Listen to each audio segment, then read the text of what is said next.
السلام عليكم ورحمة الله وبركاته. ازيكم حبايبي؟ عاملين ايه؟ اهلا بيكم في قناتي اسماء سليم. هنا هتلاقوا وصفات سهلة وسريعة وكمان اقتصادية. يلا بينا نبدأ الفيديو. قبل ما نبدأ اي حاجة نسمي الله ونصلي على الرسول. اللهم صل وسلم وزد وبارك على سيدنا مولانا محمد وعلى اله وعلى صحبه اجمعين. هنا هنعمل طريقة الشيش طاووق بدون اسياخ بطريقة سهلة وبسيطة. يلا بينا نعمل التتبيلة الاول. معانا معلقة ملح، نص معلقة فلفل اسود، ونص معلقة زعتر، وهنحط معلقة بابريكا، وهنحط معلقة بصل بودر، ومعلقة توابل فراخ، ومعلقة كاتشب كبيرة، وهنحط معلقة خل كبيرة، ومعلقة زيت كبيرة. كله هنقلبه مع بعضه. هنكون مجهزين معانا نص كيلو في اوراق فراخ مخلية. بتجيبيها من عند الفرارجي كده اهوت. بتقولوا عايزه اوراق فراخ مخليه، وبتقطعيها اللي هي شيش طاووق.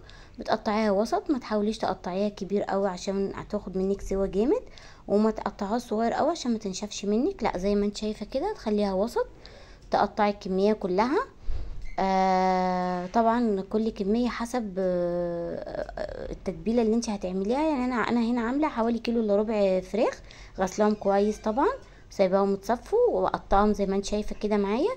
بس كده قطعتهم. هضيفهم على التتبيله، هقلبهم كويس مع التتبيله كتير، وعشان امزج الخليط التوابل اللي انا عملتها مع الفراخ علشان يعني تدي طعم حلو. بروح ركناها لمده ساعه لغايه ما تتبل.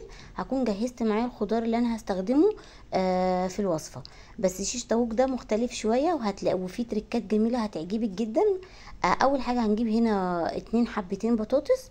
عايزه تزودي حجم البطاطس زوديه، عدد البطاطس عايزه تخليه زي ما هو براحتك. دي حاجه ترجع لك انت. هتقطعها مكعبات. انا هنا مقطعه بطاطسيتين بس، زي ما انت شايفاه كده اهوت. واجهز بقى كل خضار معايا. فانا كده بعمل الاكله كلها مع بعض لغايه ما الفراخ تتبل. اكون انا جهزت الخضار اللي انا هقطعه. برضو انا جايبه حبايتين طماطم، هقطعهم زي ما انت شايفه كده مكعبات صغيره. ومعايا كمان في الوصفه فلفلتين رومي، اقطعهم برضو زي ما مكعبات. كده انا خلصت الطماطم تمام.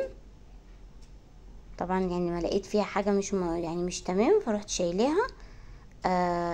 بس. وادي الفلفل برضو هقطعه. عايزه تقطعيه جوانح اللي هو جوليان براحتك، عايزه تقطعيه صغير، دي حريه شخصيه بتاعتك يا حبيبه قلبي. بس كده انا بخلص كده تمام الفلفل كمان. وبعد كده هكون محضره معايا في البصلايه. ممكن بصلتين برضو زي ما تحبي. دي ليها تركية جميلة جدا في الوصفة، هتعجبك جدا وهتدي اضافة جميلة. كده هقطعها جوانح زي ما انت شايفة. بس كده انا كده جهزت كل الخضار معايا اللي انا يعني هستخدمه في الوصفة. هنا هحمر في البطاطس. هتحمريها خالص تحمير سوا كامل. تحمريها كويس قوي، وبرده عشان خاطر تفضل معاكي كريسبي وما تبقاش طريه معاكي. لما تيجي تطلعيها ما تطلعيش على ورق مناديل مطبخ، لا طلعيها على في مصفى. هتصفي الزيت وهتفضل كريسبي زي ما هي، انما مناديل المطبخ بتطريها.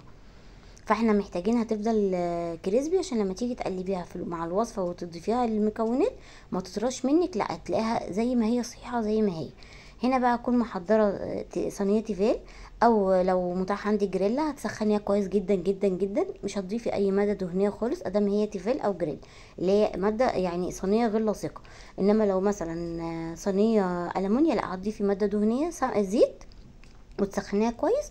وتنزلي عليها بالفراخ واحده واحده، وما تقلبهمش كلهم بالمعلقه مره واحده. لا، ليه؟ علشان خاطر ما تنزلش الميه. لا، انت هتفضلي تقلبيها واحده واحده كده عشان تاخد تشك من ناحيتين، تاخد لون من ناحيتين زي ما انت شايفه كده معايا. بس هتروحي مقلباها تاخد كمان لون من الناحيه التانية، وتروحي مقلباهم كويس كده. بس وتسيبيهم يستووا مثلا 3 4 دقايق. هي ما بتاخدش وقت في السوا خالص، تسيبيهم شويه بس. تروحي رافعاهم من الصينيه، وفي نفس الصينيه اللي انت حمرتي فيها الفراخ هتنزلي عليها بمعلقه خل كبيره على بقيه الجوسي اللي موجود ده. مش قادره اقولك، هتدي ريحه وطعم تحفه للوصفه كلها. بس تروحي نازله عليهم بالفلفل الفلفل الرومي. عايزه تضيفي فلفل حامي برضو دي حريه شخصيه. والطماطم احنا مش هنسوي سوا كامل، لا احنا هندبلهم بس شويه كده ونغطيهم بالظبط دقيقتين اتنين. وتروحي ضايفه عليهم معلقه ملح ومعلقه توابل فراخ تاني، هتدي اضافه جميله جدا. محتاجه فلفل اسود، محتاجه اي حاجه زي ما تحبي. بس كده بعد كده هتروحي نازله عليهم بالبطاطس، تقلبيهم كويس. على فكره انت ممكن تعملي الوصفه دي بدون الفراخ وبالبطاطس والطماطم والفلفل بس، عايزه اقولك طعمها تحفه ما شاء الله وريحتها جميله جدا. بس وتروحي ضايفه الفراخ كمان وتقلبيهم كويس زي ما انت شايفه كده معايا تمام.